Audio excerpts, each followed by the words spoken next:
If you clicked this video hoping that 2026 will finally be different, then something inside you already knows the truth. Something quiet, tired, and honest. You are exhausted from restarting your life every year. Exhausted from promising yourself that this time you'll be disciplined, focused, consistent, only to watch the same patterns return like ghosts you never buried.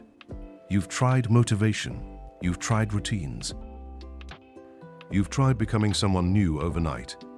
And every time it slips through your fingers, a familiar question returns. What is wrong with me? But listen carefully now. Nothing is wrong with you. What's wrong is the story you were taught about change. You were taught that transformation is about force, about willpower, about becoming stronger than your weaknesses. But the psyche doesn't work that way.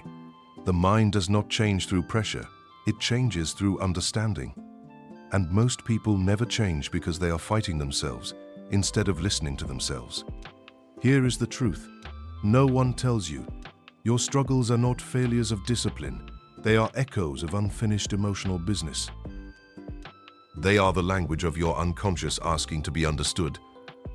Carl Jung once said that until you make the unconscious conscious, it will direct your life and you will call it fate. And this is where 2026 truly begins. Not in motivation, not in goals, but in awareness. Every habit you can't break, every pattern you repeat, every self-sabotaging choice you make has roots. Often those roots were planted long before you had the awareness to choose differently. This is trauma imprinting, the nervous system learning survival before it learns possibility.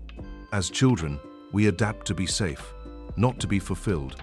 We learn what gets us love, what avoids rejection, what keeps us invisible, what earns approval. And those adaptations quietly become our identity. So when you say, "I'm just not disciplined," what you're often really saying is, "I learned that trying leads to pain." When you say, "I always give up," what you're really saying is, "I learned that hope hurts." And when you say, "I'm not built for success," what you're revealing is a nervous system that learned safety in smallness. This is not weakness. This is conditioning. And until you see this, you will keep trying to fix behavior that is actually a protective strategy. This is where shadow work begins, not by shaming the parts of you that procrastinate, avoid, or self-sabotage, but by asking what they are protecting you from. The shadow is not evil. It is wounded intelligence. It is the part of you that learned how to survive when love felt conditional, when failure felt dangerous, when visibility felt unsafe. And here's the painful truth most people avoid. Your desire for a better life is often tangled with unresolved childhood wounds. You don't just want success, you want safety. You don't just want discipline, you want permission to exist without shame. You don't just want growth, you want to finally feel enough. This is why forcing change never lasts. Real transformation begins when you stop asking, "How do I become better?" and start asking, "What part of me learned to believe I wasn't enough?" This is where attachment theory enters. If love was inconsistent, you learned to chase. If love was conditional, you learned to perform. If love was absent, you learned to rely only on yourself. These patterns don't disappear with age. They evolve. They shape how you work, how you fail, how you dream, how you quit, right before things begin to work. And this is why 2026 will not change just because the calendar does. It will change only if you change your relationship with yourself. Growth is not about becoming someone new. It's about becoming safe enough to be who you already are. Without armor, without punishment, without shame. This is why repetition is so powerful. Not repetition of action, but repetition of compassion. Each time you fail and choose curiosity instead of cruelty, you rewire something ancient inside you. Each time you say, "I'm not there yet," instead of "I'm broken," you loosen the grip of the past.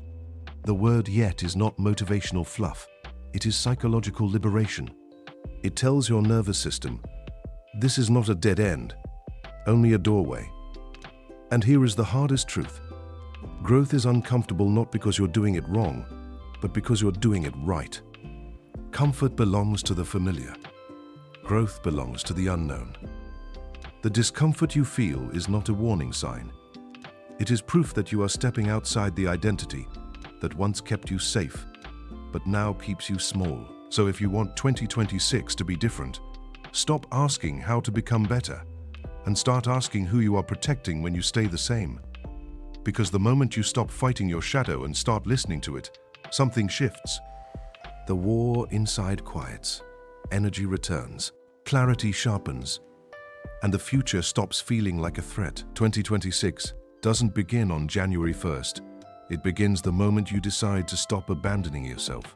And if something inside you is stirring right now, that quiet recognition, that subtle ache, that's your deeper self remembering who you were before you learned to hide.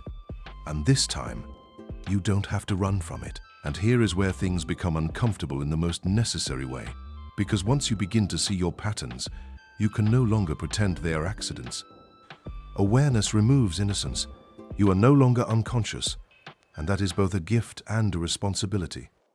Most people unconsciously live their entire lives trying to return to a version of themselves that once felt safe, not successful, not powerful, just safe. Safety becomes the hidden ruler of every decision. You choose relationships that feel familiar, not healthy. You choose work that doesn't threaten your identity.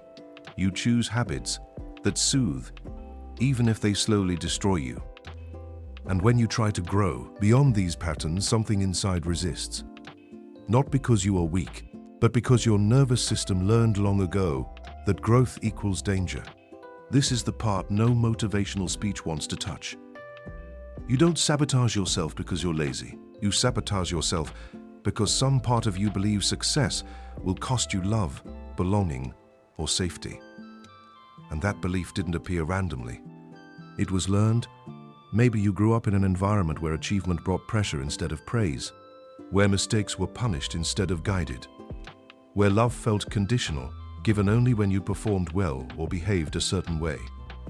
So your nervous system learned a rule: standing out is dangerous. And now, even when you consciously want more, your subconscious pulls the brakes. This is trauma imprinting. Not always dramatic, often subtle, quiet, invisible, but powerful. You see it when you get close to a breakthrough and suddenly feel tired, distracted, unmotivated. You see it when momentum builds and you unconsciously create chaos. You see it when success starts to feel uncomfortable instead of satisfying. And then you blame yourself. But listen carefully. The part of you that hesitates is not your enemy. It is a protector that learned its job a long time ago. It learned that staying small kept you safe. It learned that invisibility meant survival. It learned that wanting too much could lead to disappointment, rejection, or pain. So when you say, "Why do I keep ruining things?" the real question is, what is this part of me trying to protect me from? This is where true transformation begins. Not in discipline, not in motivation, but in compassion with awareness. Carl Jung spoke of the shadow not as something evil, but as something unlived. The shadow is the part of you that was never allowed to fully exist. And when it's ignored, it doesn't disappear, it sabotages. When it's seen, understood, and integrated, it becomes power. And here is the paradox. The more you try to fix yourself, the more resistance you create. But the moment you turn toward yourself with curiosity instead of judgment, the resistance softens. This is why repeating affirmations often fails. You cannot convince a nervous system that feels unsafe by saying nice words. Safety must be felt, not declared. So instead of asking, "How do I become better in 2026?" ask something far more honest. What part of me has been carrying pain alone? When you sit with that question long enough, something subtle happens. The inner war begins to quiet. You stop trying to conquer yourself and start listening. And this is where real change begins. Not as an explosion, but as a soft internal shift. You begin to notice your reactions instead of drowning in them. You pause before abandoning yourself. You feel discomfort and don't immediately run from it. This is emotional maturity. This is growth. And it's slow. Painfully slow at times. But it is real. Here's something rarely said. Healing is boring compared to self-destruction. Chaos gives you intensity. Healing gives you peace, and peace can feel unfamiliar, even empty, when your nervous system is used to adrenaline and survival. That's why many people return to chaos, not because they love pain, but because calm feels unsafe. If that resonates, you're not broken, you're conditioned. And this is where 2026 quietly asks something of you.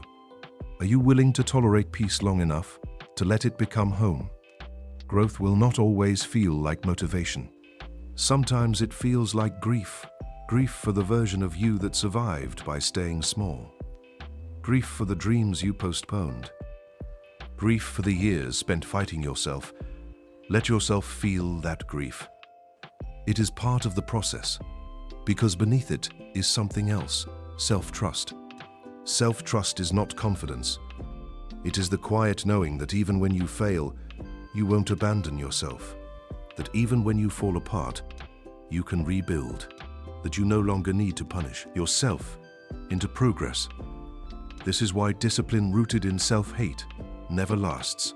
But discipline born from self-respect changes everything. And self-respect is built in moments so small they seem insignificant. Stopping when you're overwhelmed instead of pushing to the point of collapse. Saying no without over-explaining. Choosing rest without guilt. Returning to the work even after disappearing for a while. These moments rewire your identity more than any grand declaration. Now, here's something important you may not want to hear, but need to. You will not feel ready when it's time to grow. You will not feel confident when it's time to act. Readiness is a myth the mind uses to delay discomfort. The truth is, growth often begins while you still feel afraid, confused, and unsure. And that's okay. You are not meant to eliminate fear. You are meant to outgrow the version of yourself that obeys it. This is why 2026 is not about becoming fearless. It's about becoming honest. Honest about your patterns, honest about your wounds, honest about your desires. And here's the quiet miracle. When you stop lying to yourself, you stop needing to escape yourself. Your energy returns, your clarity sharpens, your choices become aligned. You stop chasing identity and start inhabiting it. So let's bring this home. If you want 2026 to be the best year of your life, stop waiting for motivation. Start cultivating safety within yourself. Stop demanding perfection. Start practicing presence. Stop asking, how do I fix myself? And start asking, how can I support myself through change? You are not behind. You are not broken. You are not late. You are early in your awakening. And maybe, just maybe, this year isn't about becoming someone new, but about finally allowing yourself to become who you've always been beneath the fear. So take a breath. The kind that reaches your chest and tells your body it's okay to soften. And when you're ready, not tomorrow, not next year, but now, choose one small act of self-trust. Not to prove anything, not to impress anyone, but to tell your nervous system, gently and honestly, I am safe enough to grow. That is how 2026 begins. Not with noise, not with pressure, but with presence. And from that place, everything changes.